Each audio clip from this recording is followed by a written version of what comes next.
Bonjour à tous et bienvenue sur la Free pour un nouveau screencast qui va porter cette fois sur Jolly Cloud. Alors normalement, vous devez déjà avoir entendu parler de cette société. Vous connaissez même peut-être un système d'exploitation qui s'appelle Jolly Cloud OS et qui vise exclusivement le marché des netbooks. Bon, finalement, la boîte a décidé de changer un petit peu son fusil d'épaule et de travailler sur un nouveau projet qui s'impose comme une plateforme dédiée au cloud. Alors attention parce que Jolly Cloud ne va pas vous permettre de faire du cloud. Jolly Cloud va en réalité vous permettre de retrouver toutes vos données au même endroit, des données qui vont être stockées sur d'autres services. Parce que c'est vrai qu'aujourd'hui, on a tendance à s'éparpiller un petit peu sur le web. On va balancer du contenu sur Twitter, on va balancer d'autres contenus sur Facebook, on va aussi balancer des petites photos sur Instagram, on va héberger des clichés sur Picasa ou sur Flickr, et au bout du compte, finalement, on a un petit peu du mal à s'y retrouver. Donc l'objectif de Jolly Cloud, ça va être bien de récupérer tous ces contenus dans une seule et même plateforme. Alors, comment ça fonctionne? Ça fonctionne de manière assez simple. On y accède par l'intermédiaire d'un navigateur. On s'identifie, on crée son compte, on s'identifie. Et là, automatiquement, on va pouvoir rattacher des comptes à notre Jolly Cloud. Donc pour l'instant, la plateforme supporte 5 services. On va retrouver Facebook, bien sûr, ou encore Twitter, mais aussi Picasa, Flickr et Instagram. Alors ça peut sembler assez limité. Maintenant, il faut bien le rappeler, hein, on est sur une bêta, donc c'est pas la version finale, et il y a de fortes chances, bien sûr, que cette dernière intègre davantage de services, ce qui serait plutôt logique. Donc ce qui est assez intéressant, c'est qu'on va pouvoir visualiser toutes nos sources sur une seule et même page. Donc on va voir notamment les médias qui vont être récupérés, donc des photos, des vidéos, de la musique, du contenu textuel. On pourra voir bien sûr le nom de son compte, la date de la dernière mise à jour. On va pouvoir aussi rajouter à la volée différents comptes. Donc là, je l'ai pas fait pour Flickr parce que j'utilise pas trop ce service. Mais en gros, hein, on clique sur le bouton, ça ouvre une petite fenêtre, on s'identifie sur son compte Flickr et c'est terminé. Automatiquement, on va récupérer tous nos médias. Et ils vont se retrouver sur cette page qui est dédiée justement à l'inventaire de nos contenus numériques.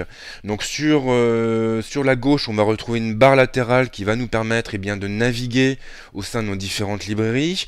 On va pouvoir afficher tous les fichiers, on va pouvoir limiter l'affichage aux images, aux vidéos, à la musique, aux documents ou aux liens. On va pouvoir également après réorganiser nos contenus et les ajouter à des collections, donc ce qui peut être aussi assez intéressant puisqu'en fin de compte, on aura une deuxième manière d'organiser nos différents contenus. Là où on va retrouver un petit menu, on en reparlera après avec différentes rubriques. Ici, là-haut, on va retrouver un champ de recherche qui va nous permettre de mettre la main rapidement sur un contenu en fonction de différents mots-clés. On a un petit message de bienvenue avec le nombre d'éléments qui ont été récupérés par Jolly Cloud. Alors moi, il m'en a récupéré 5800, ce qui est quand même assez correct. Maintenant, il faut savoir que l'étape de récupération peut être assez longue. Chez moi, il a mis à peu près, on va dire, 5-10 minutes avant de récupérer tout mon contenu. Bon, le truc qui est assez sympa, c'est que quand on va s'inscrire, on va recevoir un premier mail disant qu'on est bien inscrit. Et lorsqu'on va lancer justement la récupération de nos contenus, une fois que ce sera terminé, on recevra un second message qui nous dira que tout est OK. Donc ça, c'est quand même assez cool. Donc là, sur la page d'accueil, on va voir nos différents types de contenus. On va voir les images, on va avoir notamment les vidéos, on va voir aussi la musique, on va avoir les documents style PDF, doc, ainsi de suite, et puis les liens donc, qui sont surtout partagés sur Facebook. Comme vous le voyez, lorsqu'on place le curseur de la souris sur l'une des vignettes, on a des éléments qui apparaissent à l'écran. On va avoir ici un bouton pour ajouter mes photos par exemple à une collection.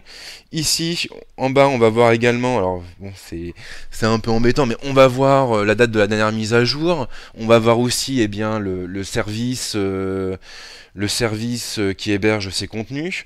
Et ça marche avec n'importe quel encart. Là, on voit que les vidéos, par exemple, viennent de Facebook, que la musique va venir de Twitter, que les documents vont venir de Twitter. Et que là, par exemple, les liens, ils sont essentiellement récupérés sur Facebook. Alors après, quel type de contenu sont récupérés sur tel ou tel service. Bah ça c'est la grande question, parce que moi sur Facebook notamment, je vais aussi partager de la musique, je vais aussi partager des images. Là apparemment il ne les récupère pas. Il va me récupérer les vidéos en revanche, les images il va les récupérer sur Twitter, mais visiblement pas sur Instagram. Donc ça a l'air assez confus comme ça, mais bon, pour l'instant je maîtrise pas encore le service, hein, je le découvre un petit peu en même temps que vous, donc il y a sans doute certaines choses qui m'échappent. Lorsqu'on clique sur All Items, on va récupérer, on va afficher eh bien tous les contenus qui ont été dernièrement récupérés sur nos différentes plateformes. Donc là effectivement je vois bien mes articles publiés sur la Friendzone et donc sur Facebook. Je vais voir également ces vidéos qui ont été publiées sur Facebook mais qui sont hébergées sur YouTube. Alors ce qui est intéressant, c'est que chaque contenu, on va pouvoir évidemment l'ajouter à une collection. Là par exemple, si je prends cette vidéo et que je clique sur Add Collection, je vais pouvoir donc soit sélectionner une collection qui existe, donc là en l'occurrence j'ai pas de collection, donc il va m'en proposer d'en créer une. Et là donc je vais nommer ma collection. Alors évidemment si j'écris, voilà, Windows 8, je clique sur le petit plus, et là automatiquement on voit que dans la sidebar on a une nouvelle collection qui a été créée. Et donc maintenant je vais pouvoir bien évidemment ajouter toutes mes vidéos aux collections de mon choix. Voilà, donc là je vais récupérer ça aussi, je vais le mettre dans Windows 8. Donc comme vous le voyez, l'interface est assez agréable à utiliser, c'est plutôt instinctif.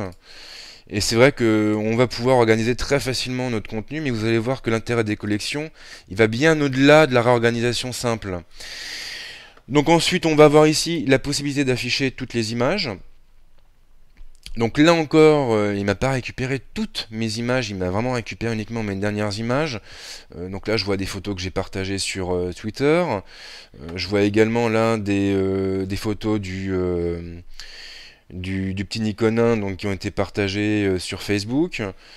Là encore c'est une photo qui vient de Twitter. Donc voilà, on retrouve vraiment nos contenus. En revanche, ce qui est assez étonnant, c'est qu'il m'affiche vraiment les dernières images sur cette page. Je vais voir également, tiens, là par exemple, c'est une photo que j'ai likée sur Instagram et il me la récupère automatiquement. Donc c'est plutôt chouette. Là-haut, je vois en revanche qu'il m'affiche le nombre d'éléments contenus dans les images. Donc en tout, j'ai 2129 images. Et si je clique sur le petit calendrier, là je vais pouvoir me déplacer dans mes collections et afficher des images d'un mois ou d'une année précise.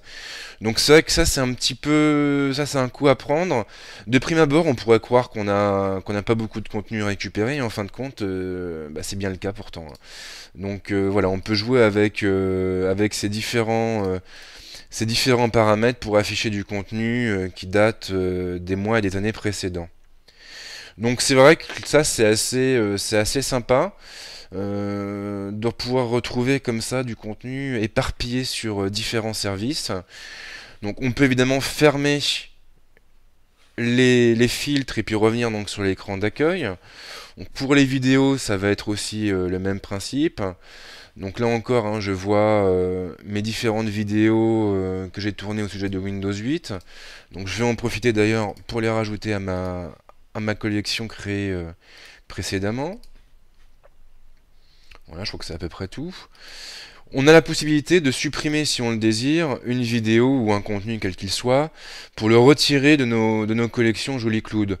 Donc ça, c'est vrai que si vous tombez sur des vidéos qui sont pas super fandards, ou sur des images qui vous intéressent pas des masses, vous pouvez les virer. Bon, ce qui vous permettra du coup après d'avoir davantage de lisibilité et de visibilité sur le contenu récupéré par Joli Cloud. Donc là c'est vrai que c'est assez intéressant parce que je vois aussi une vidéo de Cyprien que j'avais partagée sur Twitter, il me l'a récupéré automatiquement. Donc c'est pas seulement notre contenu qui est récupéré sur Joli Cloud, c'est aussi le contenu qui a suscité notre intérêt. Donc ça c'est quand même assez bien conçu. Alors là je vois par contre que pour la musique, il me récupère effectivement des morceaux ou des listes de lecture que j'avais partagées sur Facebook. Alors ce qui est un petit peu dommage, c'est qu'il ne me récupère pas forcément toutes mes playlists Spotify. Bon, peut-être que ça viendra sur la version finale, mais c'est vrai que ce serait intéressant du coup de pouvoir retrouver sa musique directement sur Joli Cloud. D'ailleurs, si je clique sur une de mes musiques, il va me proposer donc d'ouvrir Spotify. Donc évidemment là-dessus on peut aussi lire, écouter, jouer notre contenu directement depuis Joli Cloud. Alors là en revanche, voilà, il m'a envoyé sur un nouvel onglet. Donc pour les vidéos, je ne l'ai pas montré, donc je reviens dessus. Si je clique par exemple sur cette vidéo, je vais pouvoir carrément la visualiser. Donc c'est vrai que c'est assez sympa. Du coup, on peut avoir une vision d'ensemble de notre contenu. En ouvrant pareil une vidéo, je vais ici avoir davantage d'infos, je vais voir notamment le site où a été partagée la vidéo, mais je vais pouvoir la repartager de nouveau sur Twitter ou Facebook, ce qui est assez sympa.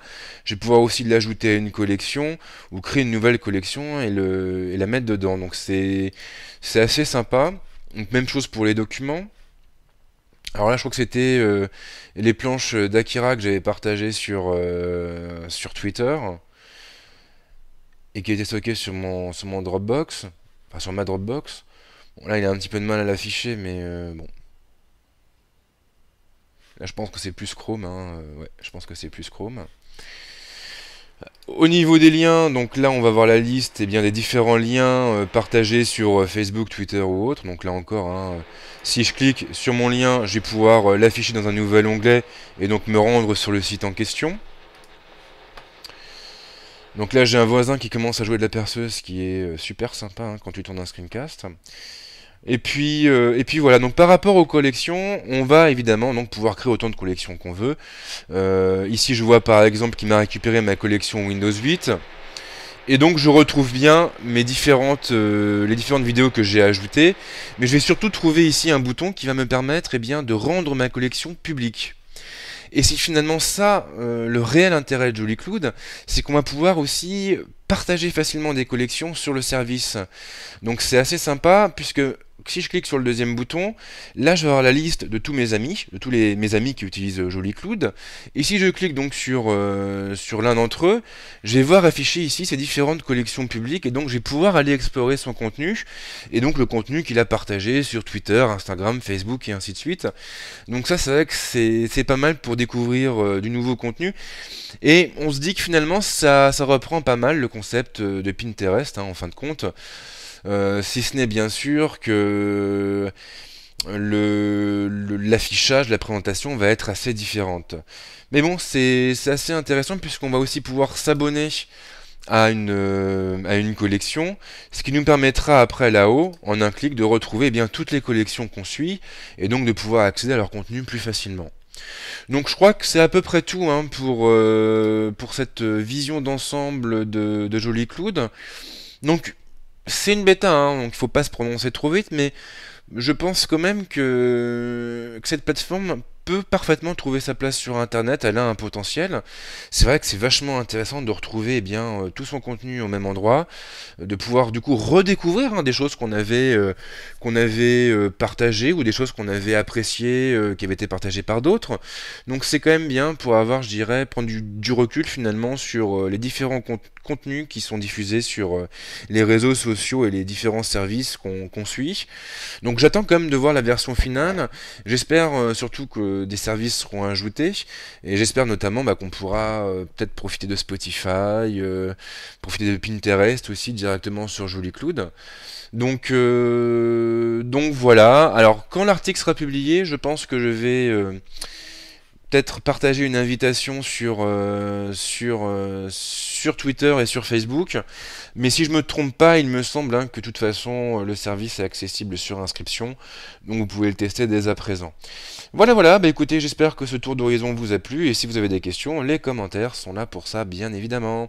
Je vous dis à très vite sur la Fraitzone, ou ailleurs d'ailleurs. Ciao!